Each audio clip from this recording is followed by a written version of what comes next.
it certainly is going to satisfy your needs to have that feel of a warrior. I'm a warrior charging at you with 2 huge axes. Good luck to you. Like, if that is your thing, this is definitely for you.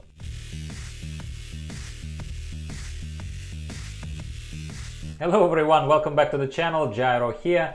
Today the completionist in me makes us go through a horrific vision on my Fury spec of the warrior. So I am 440, I have a little bit of corruption, I have a Twilight Devastation, I have the Cloak rank 7, only 40% of sanity loss reduction. I am not a very proficient DPS warrior, I'm not even a very proficient warrior full stop, but I know a little bit more and I feel tanking better. I feel it better. I am just not a DPS dude, right? So today I'd like to show you my choice of the talents, my build, how I play it. As always, I try to simplify things for myself as much as possible. I try to look for talents that reduce number of buttons to press or make my rotation, my priority system as straightforward as possible. That's as far as my choices are concerned, and disclaimers that are probably due, undue. I don't know how you guys see it, but this is my warrior build. Mother's Archives talents you've seen just now as well. I don't have even Elite Extermination at this point in time when this video was recorded. I don't have certainly Gift of the Titans, so I don't have anything that would trivialize content per se as far as Horrific Vision is concerned, and that would allow me to just try and enjoy, or maybe pay even particular extra attention to how I execute the spec properly, whether I do things the absolutely optimal way or not. My suspicion is not. So as far as the high level, very first kind of impressions of Fury versus Arms versus Prot, whatever, in Horrific Vision as one of the examples, I can share with you the fact that Fury does feel furious. And that is, it's to say that Fury feels enjoyable. It feels enjoyable when you have these big meaty slashing everywhere, you enrage, you know, do bloodthirst, you do all of that kind of stuff. Fury, to me, without a doubt, is a lot more satisfying, visceral, a lot more kind of enjoyable spec to play as far as your hits, how they land, how you feel that you're hitting it, are concerned. So if that is your angle, and if that is something that you are at the stage where you're still choosing a spec for yourself and you think what to invest into, what kind of other guides to look forward to, and what to learn about warriors to make sure you enjoy it the most, if this is your thing, then Fury is certainly going to answer your needs. Like, now are out of the way, and if that's all you have time for, that's what I'm gonna say to you. So I do recommend Fury Warrior. Feels great. But at this, once again, at all the, I was looking for the right word, let's call it infrastructure. All the infrastructure you as a character in World of Warcraft, your alt, that it needs to have in order to perform well and feel well beyond this emotional response. Feel well in terms of performance inside of a Horrific Vision. I simply don't have it on this toon. I simply don't have it. I have 430 one weapon, 410 another weapon. Let's use the technical term and call it crappy. It's a crappy weapon. And for warriors, they live and die by their weapons. For warriors, having good high eye level weapons is almost the most important thing that you can do for your warrior. Correct me if I'm wrong, my dear warriors. I know I have a few people who know so much more about warriors than I do in World of Warcraft. Please share your wisdom with me and with other people in the comments. This is really very much appreciated. I don't know if you realize that your feedback is not just for me, it's for others as well. And as long as we are mutually respectful, you don't have to agree with my conclusions. You could draw your own and stuff like this. I respect all respectful, no pun intended, comments. And yours is going to educate and add to this. It's not even a guide, but there are guidey elements I still recommend or not recommend, and you could contribute to that, is all I'm saying. But take a look at it now. you saw that my health was actually dipping quite low. Again, it's not a very accurate comparison to my other runs or other specs or anything else for that matter, because the conditions are different. Yes, I'm mostly using Orgrimmar as the easier and less stressful, I suppose, as far as the madnesses and as far as other effects content is concerned. But here I was playing it really close to the chest. You saw I almost ran out of sanity and stuff like that. But basically it's hard for me to call it a proper comparison and say, is it better than a druid? I cannot, because the stretch is too vast. And in this case, the dummy in me, I forgot to click the first totem, so I had to waste time and go back to click this totem. Don't do that. Pay attention. Pay attention. Don't get too distracted by the new spec or however you're playing it. I'm only impersonating myself here. I'm not making fun of you.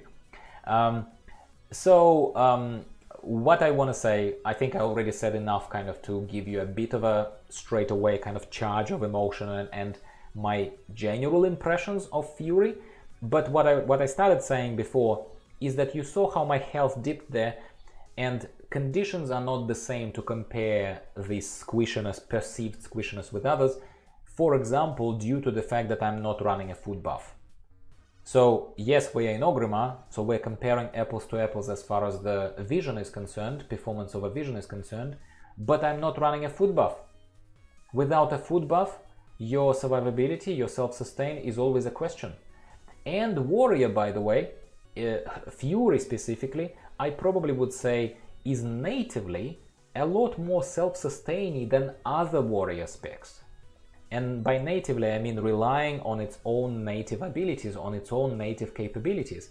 So Bloodthirst heals you every single time. You still have access to your Victory Rush if you spec into Impending Victory talent. You even can use it even more often and stuff like this. So you do have some self-sustain, and you can self-heal, you know, which is my definition of what defines self-sustain as far as our solo casual content is concerned. It's not just delaying your death like protection does. It's not just prevention of damage, relying on someone else to sustain you, i.e. heal you. It's healing yourself. So Fury, in that regard, feels better. But in this case, it's not an accurate comparison because I'm not running a food buff. You can see it, I own to it, so cool. What else to say? So this run particularly will end up with two bonus areas. I am able to clear the drag and I am able to kill Thrall. So I'll get 3 chests at the end of this run. It's never been my goal here to now focus on the warrior and do the chores. And we'll talk about chores in a sec. It's actually a good point to make. I never wanted to do these chores and that are associated with having enough vessels of horrific visions to make sure I also do a warrior proper justice and have all Mother's Archives, all talents, all everything to be there at the very top to competitively compare to warrior, to death knight, to druid, to others. Anyway, chores. So now, as you have seen probably my quick overview, which wasn't my proudest moment, but it was again, you know, me just being casual and talking to you casually about how I saw the Shadowlands developer update and all the downpour of information that happened just, you know, a few days ago. Now that beta is upon us, now that we saw Torghast, now that we saw some other features, now that we saw and heard the main piece of information from Ian Hazakostas, who said that Torghast, so at least currently, they are intending to not limit access to Torghast at all. What will it actually mean? How will it manifest itself in the game, in the live game when it's released, is yet to be seen at the moment of recording of this video. But a very important thing for me is the fact that looks like they are removing any chores that they may have had in mind for us to first work for it and then access Torghast, and then work for it and then access Torghast, just like we have to do with the horrific visions. My reason, my friend, my reason why I don't do each class proper justice and go to the very top and go to the very top and go to the very top are those damn chores. I am so sick of not this content even. No, I still have fun with it. I'm so sick of grinding coalescing visions to buy those vessels. I'm so sick of the stale, old feeling assaults and all of that kind of stuff where I need to primarily go to get those coalescing visions, to buy the vessels of horrific visions to come into here. So if I am crazy excited about something about Shadowlands, what's been revealed, what's currently seems to be the plan from the development team, it's the fact that they openly said that we don't want to repeat the mistakes of horrific visions and we don't want to limit your access. We're gonna get out of your way, quoting Ian Hazekostas. I know that plans change as well, so I'm saying it very cautiously to you. I very much hope that they don't change their opinion and they actually get out of my way and allow me to access Torghast, which everyone seems to be raving about. Everyone says it's so much fun, there are so many things to do, there are so many builds to play with, blah blah blah. I cannot freaking wait until I get my hands on it and until I'm able to play it and share with you guys going forward. That's definitely the future of the channel. It's not the Diablo videos, it's not something else probably. There will be other World of Warcraft content because there are a lot of systems and a lot of mini games inside of Shadowlands by the look of it at the moment. But I am being a very much a horrific vision person. My channel was very much around these alts and horrific visions and alts and specs and horrific visions. I think it will continue this way because this is the type of content, the solo content that I'm drawn to.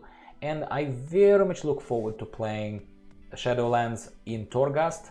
Primarily, probably, I'll spend heaps of time there. Well, beyond just generally leveling my character, finding out the story, covenants and all that, I will do that. But in the end game, I think Torghast is gonna occupy a lot of my time, speculatively, because I only know as much as Preach, as much as Beluror Gaming, as much as they have shown. And so far from what I've seen, it looks cool, but I'm also very conscious of trying not to spoil myself too much and leave quite a bit for myself for exploration. I want to explore it, I want to share it with you. That's what I'm gonna be doing, guys. Closing thoughts on Fury. I'm not leveling my cloak, I'm not getting every Mother's Archive, I'm not pushing horrific visions on Warrior because of the chores. That's that. Overall impression, Fury Warrior feels great. Love the feel of it, probably one of the strongest DPS generally specs in the game. Strongest in terms of the feel, satisfaction, making you feel like you actually live the fantasy of the class, and every button feels meaningful. Love it, highly recommend to you guys. That's about it. The fight is almost over, you might as well finish it and see what loot I get. And I really appreciate you joining me today. I really appreciate your support on this channel. Subscribe if you haven't already. More videos are coming to you every couple of days time. And at the moment of recording of this video, I am not yet in Shadowlands beta. I don't know. The week when the beta was promised to be kicked off and the first wave of invites was promised to go out is still ahead of me at the moment of recording of this video. So maybe, just maybe, by the time this video comes out, as far as my scheduled videos to show you are concerned, by that time, maybe and hopefully I'm in beta and we're already having further conversations on this. But as far as live is concerned, we're still in 8.3, so this was relevant, I think. Thank you for watching. I'll talk to you in a couple of days' time. See you later.